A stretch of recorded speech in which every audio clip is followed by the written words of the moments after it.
Hello, my name is Steve Trugley with Bloom Shapiro, and this is our continuing Bloom Talk series on the new RevRec standard, ASU 2014-09, effective for non-public companies with periods beginning after December 15th, 2018.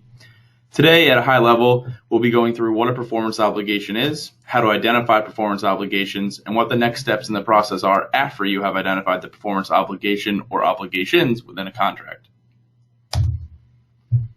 This slide is a little bit about me and has all of my contact information, so please feel free to reach out with any questions that you may have.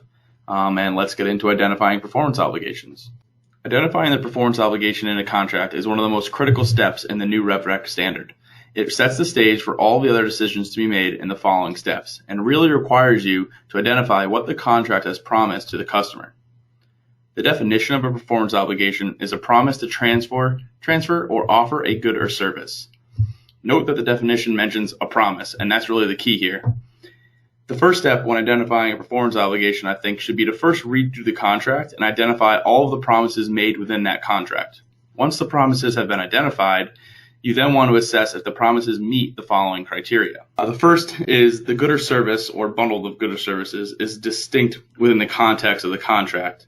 And the second states the series of distinct goods or services are substantially the same and have a similar pattern of transfer to the customer. You'll notice the word distinct was used in both of these criteria, so let's take a look on the next slide of what distinct really means. So the below definition of distinct is from the standard, and it states that to be distinct, the customer can benefit from the good or service either on its own or together with other resources that are readily available to the customer.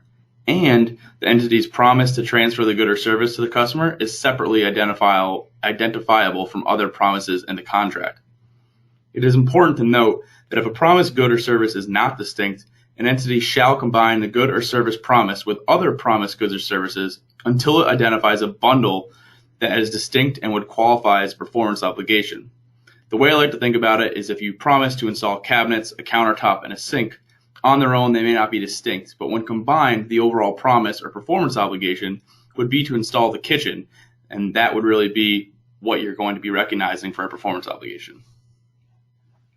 As noted in the previous slide, one of the criteria to be distinct is it must be considered separately identifiable. The standard has three factors that may indicate when promised goods or services are not separately identifiable and thus should be combined as one performance obligation.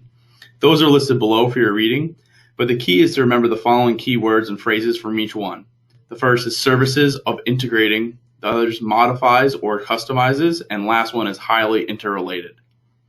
A good indication if a good or service is its own performance obligation is to consider if it's typically sold on its own, it usually meets all the criteria. Of course, there are exceptions to every rule, but this generally holds true. Lastly, I just wanted to make you aware of other factors affecting the evaluation of performance obligations. These circumstances must still meet the same criteria we noted, but they are unique situations identified in the new standard that have changes in how they are accounted for. A quick example is taking warranties, for instance. There is now criteria where a warranty may qualify as a performance obligation should it meet certain specifications. Now, I'm not going to get into each of these, but I just wanted to make you aware that these are some of the more popular areas where performance obligations may change based on one of these factors. So after you have identified your performance obligation or obligations, the next step in the process would be to determine the overall transaction price, then allocate that transaction price if you have multiple performance obligations, and lastly, to recognize the revenue either at a point in time or over time, depending on the transfer of the performance obligation.